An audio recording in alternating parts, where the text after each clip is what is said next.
बहुत समय पहले की बात है। एक गांव में बेहद निर्धन औरत ने एक सुंदर बेटे को जन्म दिया। उस बच्चे के हाथ पर नीले रंग का एक बड़ा सा दाग था जो पंडितों के अनुसार उसे भाग्यवान बना रहा था। उसके जन्म के साथ ही उस गांव के ज्ञानी पंडित ने भविष्यवाणी की कि यह बच्चा 14 साल की उम्र में एक राजकुमारी से विवाह करेगा और खुद राज करेगा। एक दिन ऐसा हुआ कि एक राजा शिकार खेलते हुए रास्ता भूलकर उसी गांव में आ पहुंचा जहां उस बालक का जन्म हुआ था। गांव वालों ने उस राजा को पहचाना नहीं, क्योंकि उन लोगों ने कभी उसे देखा ही नहीं था। गांव के एक बूढ़े ने बातों बातों में राजा को बताया कि कुछ दिनों पहले उनके गांव में एक ऐसा बच्चा पैदा हुआ है जो 14 साल की अवस्था में इस राज्य के राजा की लड़की से विवाह करेगा। राजा को यह बात सुनकर बहुत गुस्सा आया, क्योंकि कुछ दिन पहले उसके घर में एक बेटी का जन्म हुआ था। राजा वैसे भी बहुत ही घमंडी और कठोर हृदय का व्यक्ति था। राजा ने सोचा कि क्यों ना मैं उस गरीब औरत को कुछ धन देकर इसका बच्चा इससे ले लूं और इसका काम तमाम कर दूं, तो न ही यह भाग्यवान बच्चा रहेगा और न ही मेरी राजकुमारी से विवाह कर पाएगा। वह गांव के उस बूढ़े से बोला, बाबा तुम मुझे उस औरत के पास ले चलो, वह उस बच्चे को ठीक ढंग से नहीं पाल पाएगी, मैं उस बच्चे को अच्छे ढंग से पालकर बड़ा करूंगा। बूढ़ा उस राजा को उस बच्चे की माँ के पास ले गया।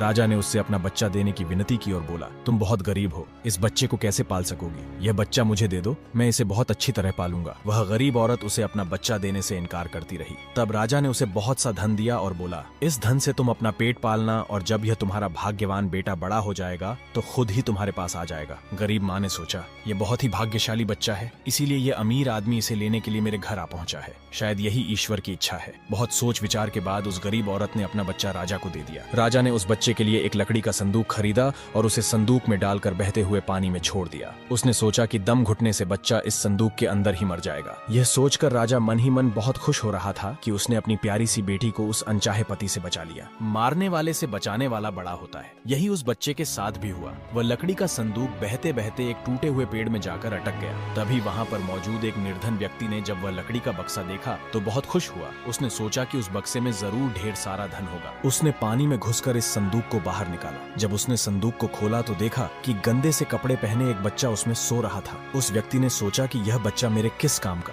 क्यों न मैं इस बच्चे को मालिक के पास ले जाऊं, वह जरूर इसे अपने पास रख लेंगे, क्योंकि उसका अपना कोई बच्चा नहीं है। ऐसा सोचकर वह नौकर उस बच्चे को अपने मालिक के पास ले गया। मालिक उस बच्चे को देखकर बहुत खुश हुआ। उसने सोचा कि शायद ईश्वर ने उसकी पत्नी की प्रार्थना सुन ली और इस बच्चे को उसके पास भेज दिया। उन दोनों पति पत्नी ने बड़े प्यार और लगन से उस बच्चे को पालना शुरू। जैसे जैसे बच्चा बड़ा होता गया उसके चेहरे पर तेज आता गया। उसे कोई भी देखता तो देखता ही रह जाता। एक दिन राजा किसी काम से उसी रास्ते से बाहर जा रहा था जिस रास्ते पर उस व्यापारी की दुकान थी। रास्ते में अचानक बहुत बड़ा तूफान आ गया तो राजा को उसी दुकान के पास रुकना पड़ा। राजा ने उस सुंदर से युवक को दुकान पर बैठे देखा तो उसके मालिक से पूछा, क्या ये तुम्हारा बेटा है? ये तो बहुत ही सुंदर है। चक्की का मालिक बोला, यह मेरा बेटा ही है, क्योंकि हमने ही इसे पाल पोस कर बड़ा किया है। आज से करीब 14 साल पहले यह बच्चा हमें एक लकड़ी के संदूक में मिला था। राजा को पुरानी बातें एकदम ताजा हो गईं। उसे चक्की के मालिक की बात सुनकर बहुत आश्चर्य हुआ कि वह बच्चा, जिसे वह अब तक मरा हुआ समझ रहा था, अभी तक जिंदा है। उसने उस लड़के को खत्म करने की तरकीब फिर सोची। वह दुकान के मालिक से बोला,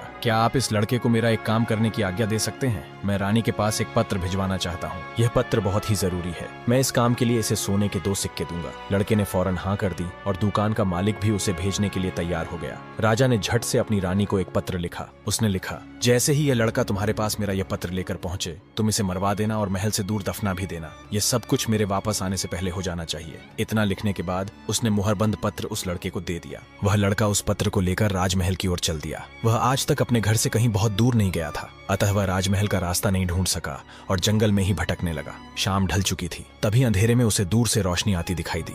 वह दौड़कर उस रोशनी की तरफ गया तो देखा कि वहां पर एक छोटा सा कच्चा घर था। उस घर में कोई दरवाजा